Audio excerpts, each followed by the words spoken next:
Halo semuanya, apa kabar? Semoga dalam keadaan baik-baik saja ya. Dan terima kasih untuk kesempatan yang diberikan kepada saya. Saya Zafrenki Islandria Seriwu akan mempresentasikan tugas tentang pengantar manajemen, yaitu dengan topik pengawasan. Terima kasih teman-teman, mari kita memperhatikan topik kita hari ini, yaitu tentang pengawasan. Tahukah teman-teman semua, sebelumnya di dalam materi kita ada tugas dan fungsi manajemen, yaitu ada 4. Yang pertama itu ada perencanaan atau planning. Yang kedua pengorganisasian atau organizing. Yang ketiga ada pengarahan atau leading. Dan yang keempat adalah pengawasan atau pengendalian, yaitu controlling, yang akan menjadi topik kita hari ini. Oke, mari kita perhatikan bersama. Perlu kita ketahui terlebih dahulu, apa sih itu pengawasan?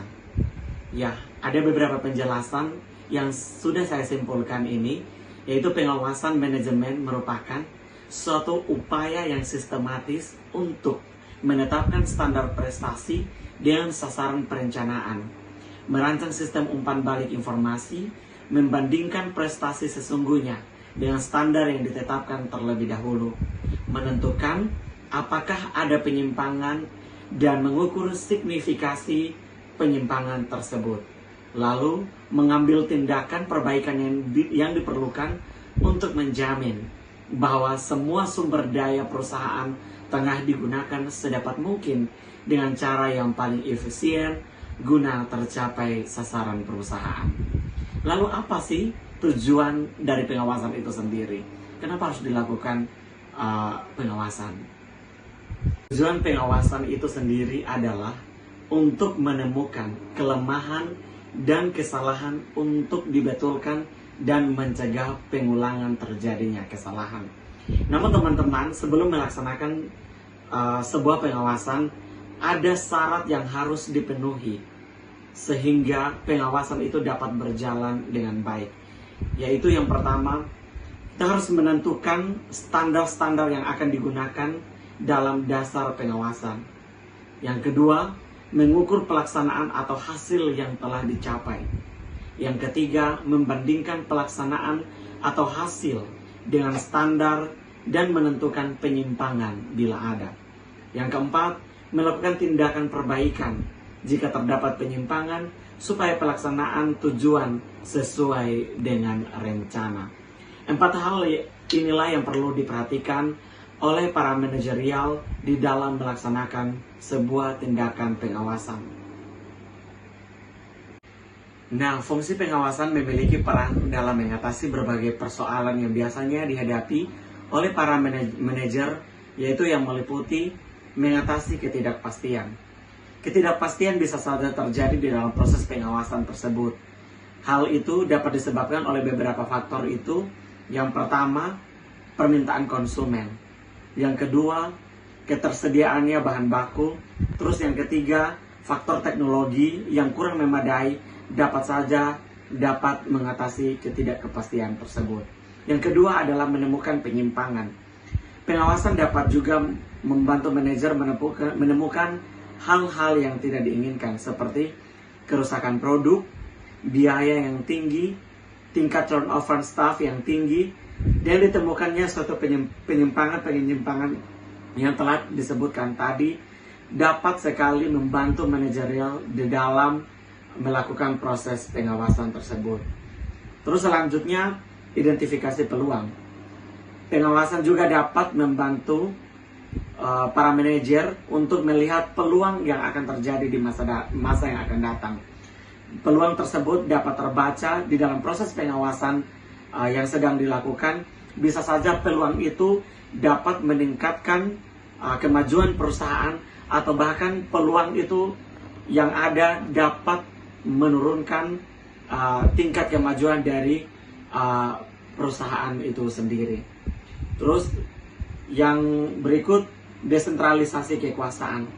Peran lain dengan pengawasan adalah menjamin terciptanya desentralisasi kekuasaan manajer.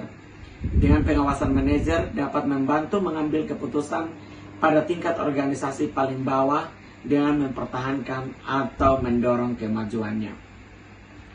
Yang berikut adalah penanganan situasi yang kompleks. Pengawasan dapat memperkuat koordinasi terutama pada organisasi yang besar atau proyek-proyek yang kegiatannya sangat kompleks. Pengawasan dapat membantu manajer terhadap bermacam-macam unsur yang dapat menjamin terciptanya kerjasama yang baik. Ya, di dalam pengawasan itu sendiri ada beberapa tingkatan. Yang pertama, ada tingkatan pengawasan strategi. Yang kedua, ada tingkatan pengawasan taktik. Yang ketiga adalah pengawasan operasional. Nah, tingkatan pengawasan strategi ini adalah pengawasan yang meliputi monitoring faktor lingkungan kritis yang dapat berpengaruh pada kelangsungan rencana strategi. Sedangkan taktis itu sendiri adalah suatu jenis pengawasan yang difokuskan pada penilaian taktik. Dan pengawasan operasional itu sendiri adalah tipe pengawasan yang lebih memfokuskan pada hasil. Dan penilaian itu berupa harian, bulanan, ataupun evaluasi tentang hasil daripada pengawasan itu sendiri. Selanjutnya tentang proses pengawasan. Proses pengawasan itu terdiri dari yang pertama, penentuan bidang yang akan diawasi. Sebelum proses pengawasan itu terjadi, yang menjadi titik fokus pertama adalah menentukan bidang yang mana yang akan dilakukan pengawasan. Terus kemudian akan dilakukan penetapan standar. Standar apa yang akan ditetapkan pada bidang yang akan diawasi tersebut. Terus kemudian mengukur hasil pekerjaan. Mengukur hasil pekerjaannya adalah mengawasi bagaimana pencapaiannya, apakah sudah sesuai dengan standar ataupun belum mencapai standar. Jika belum, maka ada temuan-temuan khusus yang harus perlu pengawasan lebih sehingga terjadi dan tercapainya tujuan dari perusahaan itu sendiri. Dan yang terakhir adalah membandingkan hasil pekerjaan prestasi yang dicapai apakah sudah sesuai dengan standar atau belum. Itulah proses pengawasan yang perlu dipersiapkan sampai akhir. Ada beberapa jenis pengawasan yang terdiri dari yang pertama, internal dan external control atau pengawasan dari dalam dan dari luar. Artinya, pengawasan dari dalam atau internal control itu pengawasan yang dilakukan oleh manajemen-manajemen yang ada di dalam organisasi itu sendiri. Namun external control adalah pihak ketiga yang dilibatkan di dalam pengawasan itu sendiri. Terus ada pengendalian preventif dan pengendalian represif. Pengendalian preventif yaitu pengendalian yang dilakukan sebelum rencana pengawasan itu dilaksanakan.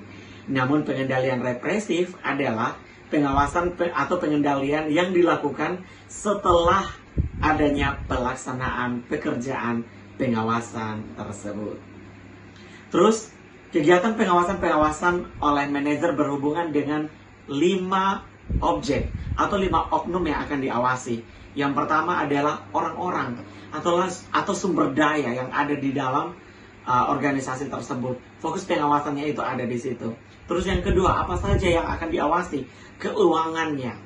Terus yang ketiga adalah kegiatan.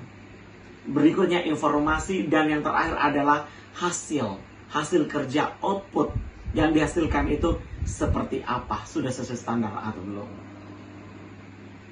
Dan karakteristik sistem pengawasan yang efektif pada umumnya meliputi semua hal ini harus tercapai. Yang pertama adalah akurasi. Yang kedua, tepat waktu, objektif dan komprehensif, berpusatkan pada pengawasan strategi. Dari segi ekonomi harus benar-benar realistis. Realistis juga dari segi organisasi, dan semuanya itu dikoordinasikan dengan arus pekerjaan organisasi. Bersifat luas, perspektif, dan operasional. Dan kuncinya adalah diterima oleh semua anggota organisasi. Terus metode pengawasan dapat dikelompokkan menjadi 4 kelompok. Yang pertama, pengawasan pratindakan atau pre-action control. Yang kedua, pengawasan kemudi atau steering control. Pengendalian ya atau tidak atau penyaringan. Pengendalian purna tindakan post-action control. Ada beberapa fungsi pengawasan dalam perusahaan, yaitu tentang pengendalian keuangan. Pengendalian keuangan menyangkut prosedur penerimaan uang dan prosedur penggunaan uang secara efisien. Terus yang kedua adalah pengendalian pemasaran. Bauran pemasaran atau marketing mix terdiri dari unsur-unsur produk, harga atau price, promosi, promotion, dan tempat atau place. Demikian presentasi saya, semoga berkenan, dan jika ada pertanyaan boleh dicantumkan di kolom komentar. Thank you for watching.